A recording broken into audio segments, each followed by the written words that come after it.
British Prime Minister Keir Starmer on Sunday said Britain will use £1.6 billion in export financing to supply 5,000 air defence missiles for Ukraine, in closing remarks at a security summit in London with European and world leaders. The purpose of today's meeting was to unite our partners around this effort to strengthen Ukraine and to support a just and enduring peace for the good of all of us, he said. Our starting point must be to put Ukraine in the strongest possible position now, so that they can negotiate from a position of strength, and we are doubling down in our support. According to Associated Press, Starmer warned that Europe had to do the heavy lifting in defending itself, but that the US remains an important ally and an indispensable partner. Earlier, Starmer said Britain, France and Ukraine had agreed to work on a ceasefire plan to present to the United States. The meeting comes 2 days after U.S. support for Ukraine appeared in greater jeopardy after President Donald Trump lashed out at Ukrainian President Volodymyr Zelensky and said he wasn't grateful enough for U.S. support.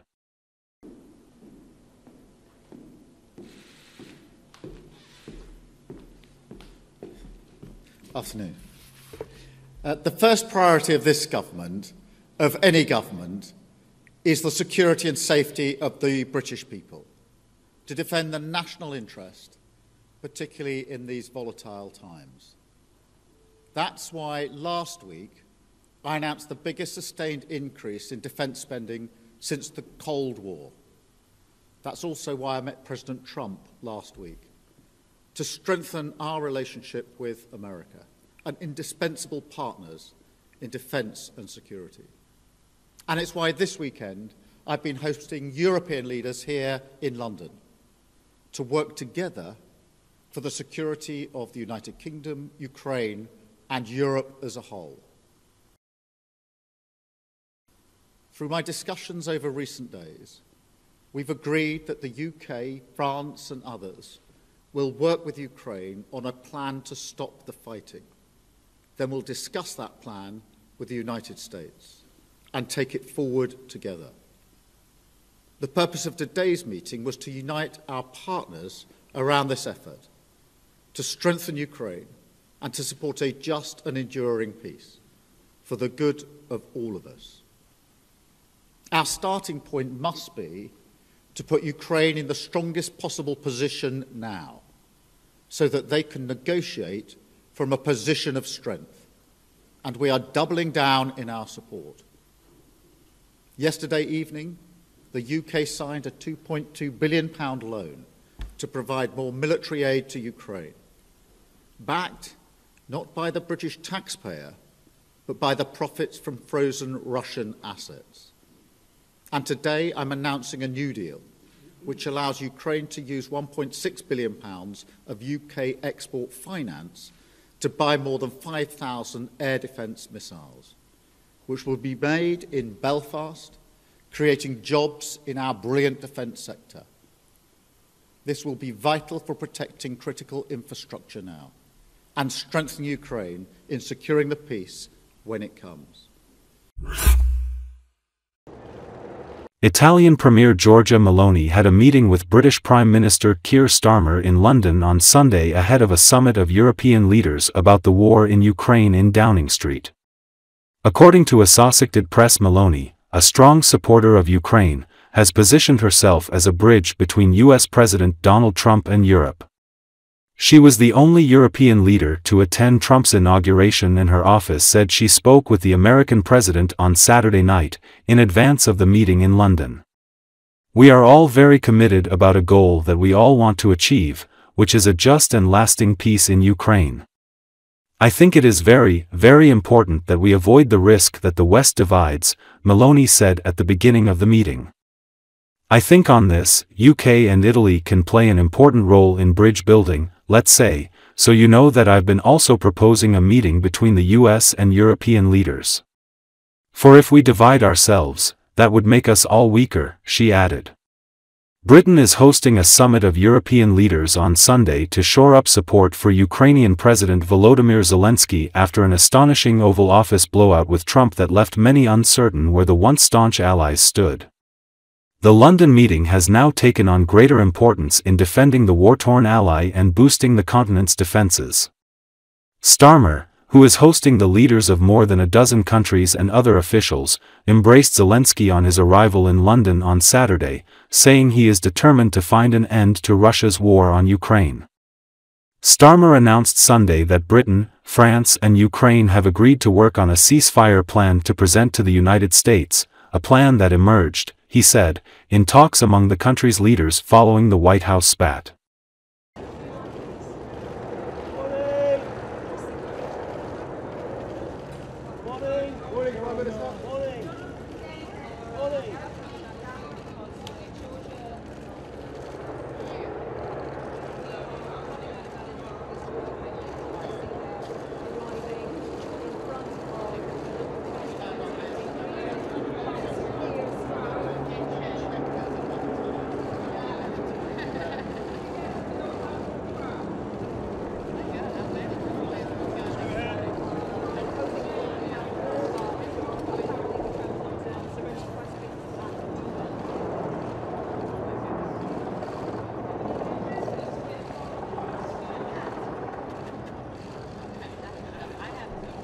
Are you positive you can have a good summit today, Mr. Maloney?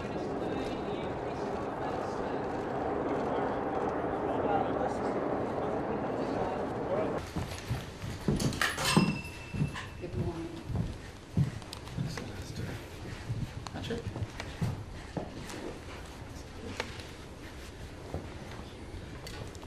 Well, George, you're very welcome, and it's fantastic to have you here for a really important bilateral meeting at a crucial time.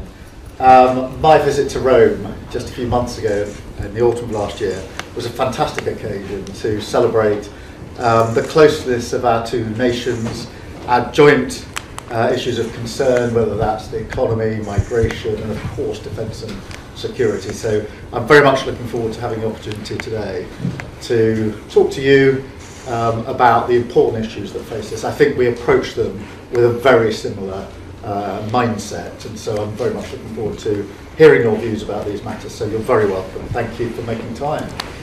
Thank you, Keir, for this invitation. Thank you for this occasion. I think it is particularly, precious in a moment, such the moment we are in. I think it is very, very important to talk each other, to coordinate. So thank you also for convening the summit we will have in the afternoon. We are all very committed about a goal that we all want to achieve, which is a just and lasting peace in Ukraine. I think it is very, very important that we avoid the risk that the West divides. And I think on this, UK and Italy can play an important role in bridge building, let's say. Yeah. So you know that I've been also proposing a meeting between US and European leaders for if we divide ourselves, that will make us all weaker. Yeah. And then on bilateral topics, I'm very happy about the work we've been doing together and how every month we enhance our bilateral cooperation. There are many strategic topics on which we've been working very well together, and I'm sure we will do even better about energy, about defense, about security, the GCAP, tackling illegal mass migration and traffickers. I know that we both think out of the box and understand that we need new tools, new ideas to solve a problem that affects the security of our citizens. So really thank you for our friendship, for the cooperation between our two nations, and for this occasion that comes after your visit to Rome, that we've had a very good time, and I'm sure we will have another one. Good, thank you very much.